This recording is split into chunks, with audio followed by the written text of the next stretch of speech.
Maya pressed play at 2:47 in the afternoon. The room had 32 people in it, my mother's living room, decorated in pale yellow and white, the kind of careful baby shower setup that took 3 hours and looked effortless. 32 people who had come to celebrate the fact that I was 7 months pregnant and happy and surrounded by people who loved me. 32 people who had just watched my sister, Lauren, stand up and tell them I was a liar. Maya did not announce that she was playing something. She did not explain. She simply picked up her phone from the table where she had set it 2 hours earlier, propped against a flower arrangement, recording because she had wanted to capture the day for me to watch later, and she pressed play, and she turned up the volume and she set it in the center of the table. What came out of that speaker was Lauren's voice, in the hallway, 20 minutes before she stood up. My name is Emily Carter. I am 28 years old. I am an accountant in Portland, Oregon. I am 7 months pregnant with my first child, and I am telling you this story because what happened at my baby shower on a Saturday in April is something I have needed to say out loud since the moment it happened. Before I go further, subscribe and leave a like. Drop your city and time in the comments. I read every single one. This story ends with a phone on a table and 32 people listening to something they were never supposed to hear. Stay with me. Let me take you back to the beginning of that Saturday. The shower started at noon. My mother had spent 2 weeks planning it, the decorations, the food, the games she had printed and laminated, the specific shade of yellow she had matched across every element, because I had mentioned once 6 months ago that yellow felt hopeful. She had remembered, and she had executed it perfectly. 32 guests arrived between 11:45 and 12:15. Aunts, friends from college, colleagues, my mother's church friends who had known me since childhood, my husband Scott's mother and sister who had driven from Eugene the night before. Lauren arrived at 12:03. She hugged me at the door, a real hug, the kind that lasts a moment longer than necessary, the kind I had always read as warmth. She said I looked beautiful. She said the room looked perfect. She took a glass of sparkling cider from the tray my mother was passing, and she sat down in the chair nearest the hallway door. The symbol in this story is Maya's phone, a rose gold case with a small crack in the bottom left corner from when she dropped it at a concert 2 years ago. She had been meaning to replace the case. She had not yet. She had set it against the flower arrangement at 12:08, pressed record, and gone to get food from the buffet table. She had not checked it since. It had been recording for 2 hours and 39 minutes when Lauren stood up. I need to tell you what Lauren said before I tell you what the phone caught, because the accusation matters. The specific shape of it matters. She did not stand up and say something vague or emotional.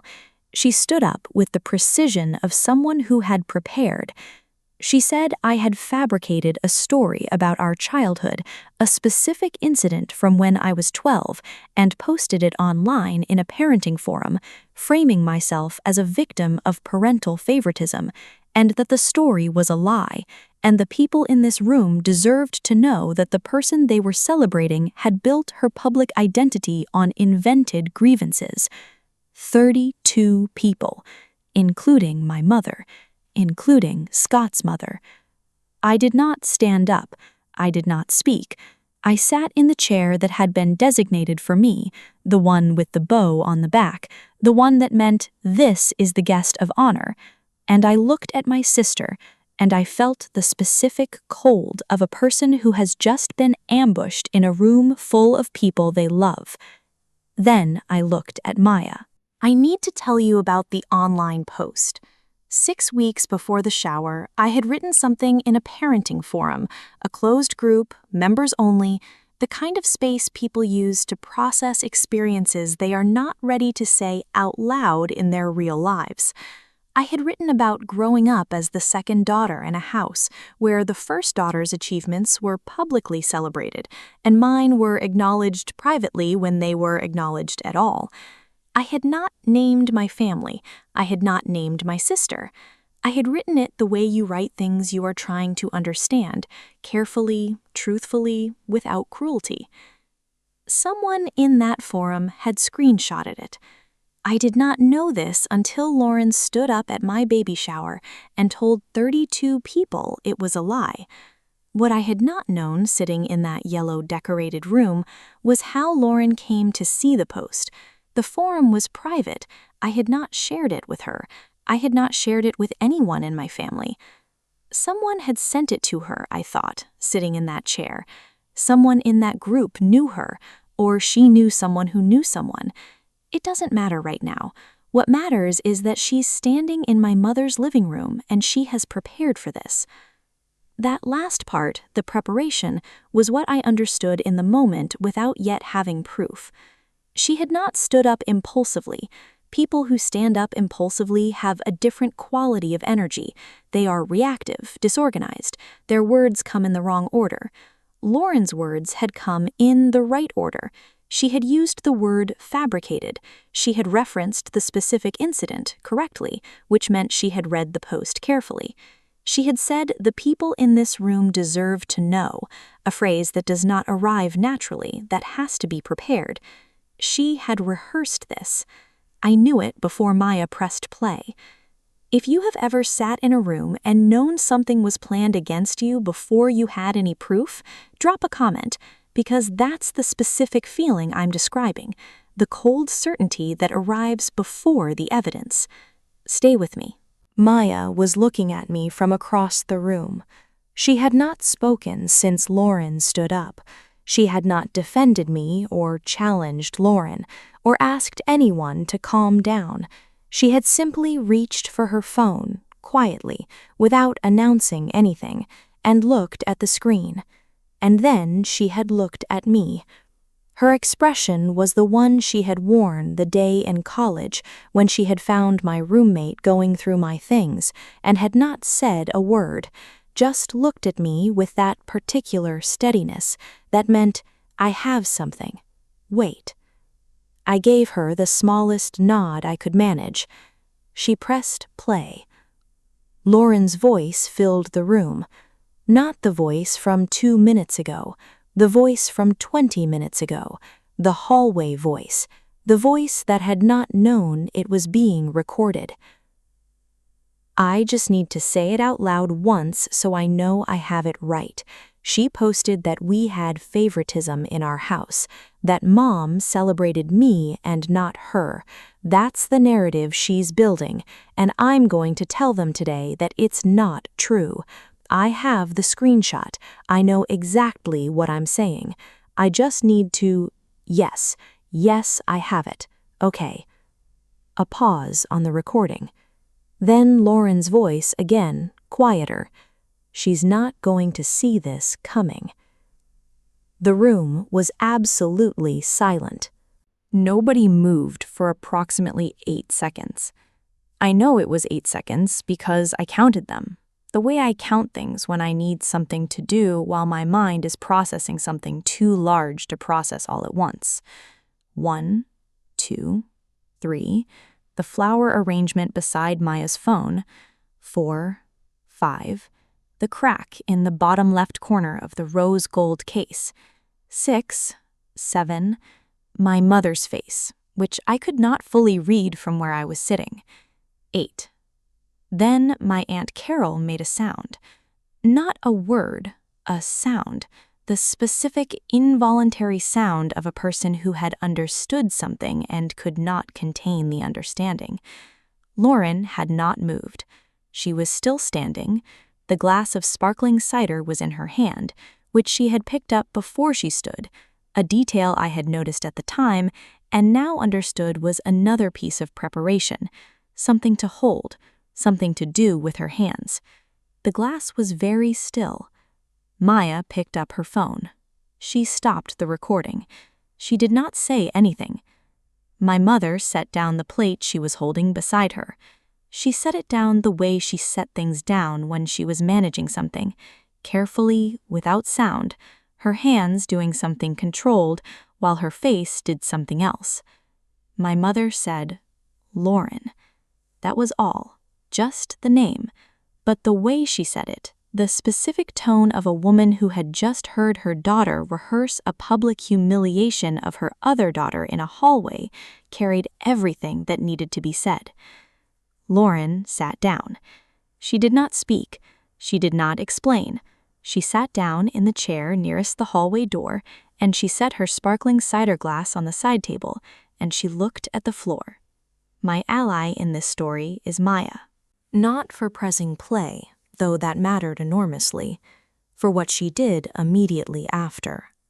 She picked up her phone, walked across the room to me, and sat down in the empty chair beside mine. She did not say anything for a moment.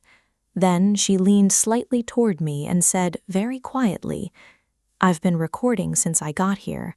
I have the whole afternoon. Whatever you need." She handed me her phone. I held it. The rose gold case with the crack in the bottom left corner.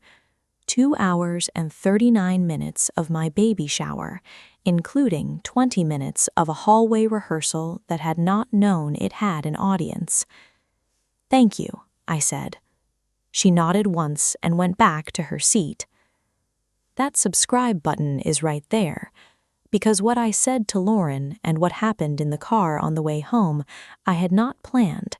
I had only just understood what I had in my hand. I looked at the phone. I thought about 32 people who had come to my mother's house on a Saturday in April to celebrate something good, who had watched my sister stand up and call me a liar, who then listened to a phone play back a hallway rehearsal. 32 people who now knew something about my sister that she had specifically planned for them not to know. I did not need to say anything. The phone had said it. I set Maya's phone face down on the table in front of me. I looked at Lauren. She was still looking at the floor. I did not address the room. I want to be precise about this because I think it matters. Some moments call for a speech. Some call for something smaller. This one called for the smallest thing possible. One sentence directed at one person that named what had happened without requiring anyone else to perform a reaction. I looked at Lauren. I said, "I think you should go home." Not loudly, not with the particular emphasis of someone trying to make a scene out of a scene, just clearly. The way you say something when you have decided it and there's nothing left to negotiate. Lauren looked up from the floor. She looked at me for a moment, then she looked at the room, at 32 people who were looking back at her with the specific expression of people who had heard a recording they had not been meant to hear. She picked up her bag. She left. The door closing behind her was the loudest thing that happened at my baby shower. My mother let out a breath that she had apparently been holding since Maya pressed play. My Aunt Carol, who had made the involuntary sound 8 seconds into the silence, reached across and took my hand. Scott's mother, sitting in the 3rd row of chairs, looked at me with an expression that I did not have a word for, but felt like recognition. The recognition of a woman who had known her share of family rooms and what they could contain. The shower continued. Not immediately. There was a period, maybe 6 minutes, where the room recalibrated. People refilled their plates. Quiet conversations started. My mother came and sat beside me, and we did not discuss what had happened. She just sat there, which was the right thing.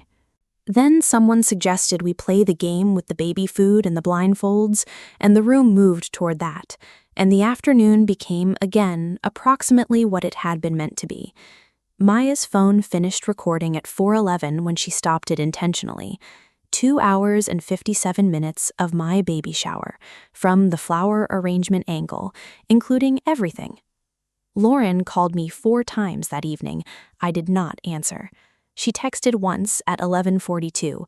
I need to explain. I read it and did not respond. I thought about the post I had written in the parenting forum, the 12-year-old story, the thing that was true, that I had written truthfully, that had not fabricated, that had happened in a house where one daughter's achievements were announced at dinner, and another's were acknowledged quietly when they were acknowledged. I thought about 32 people who now knew that my sister had stood in a hallway and rehearsed a public accusation against me at my own baby shower. The recording is on my phone now. Maya airdropped the full file to me the next morning. I have not watched it again. I do not need to. I know what is in it. Some evidence does its work by existing. It does not need to be used repeatedly. It just needs to be there, in the rose gold case with the crack in the corner, proof that the truth was present even when someone was trying to replace it. My daughter was born 11 weeks after the shower. She is healthy and loud and has an opinion about everything she encounters, which I find deeply promising. She will know the truth about her family when she is old enough to know it, not as a wound, as information. The people who try to rewrite your story in front of an audience should know one thing. Some rooms have witnesses they do not account for. My name is Emily Carter, and the most important recording I will ever have was made by accident by my best friend against a flower arrangement on an ordinary Saturday afternoon.